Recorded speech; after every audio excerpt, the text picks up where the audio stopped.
South कोरियाको बारेमा अब स्टुडेन्टहरूले धेरै क्वेरिजहरू गरिराख्नु भएको छ। जस्तो धेरै जिपिएमा र धेरै भिजा क्याटेगोरीमा अल्मलिनु भन्दाखेरि अब साउथ कोरियामा एकदम क्लियरली फर्मेट के छ भने एउटा डी2 भिजा 3.20 एबभको लागि चाहिँ एउटा डी2 भिजा डिरेक्टली ब्याचलर हुन्छ भनेदेखि त्योभन्दा कम जिपिए 2.50 सम्म पनि हजुरहरूको चाहिँ छ भनेदेखि त्यसलाई चाहिँ सर्टेन 2 to 4 मन्थसम्मको ल्याङ्ग्वेज इङ्ग्लिस ल्याङ्ग्वेज पढ्नुहुन्छ र देन उहाँहरूले चाहिँ ब्याचलरै पढ्नुहुन्छ।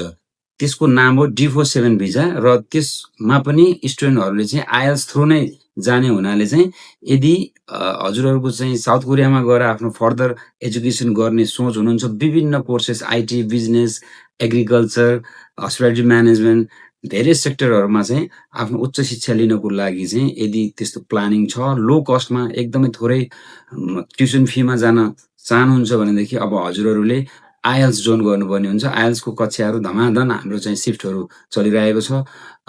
यदि त्यस्तो प्लानिङ छ भनेदेखि भिएक्सएल एजुकेसनका औषधिमा सम्पर्क गर्नुहोस्। Thank you.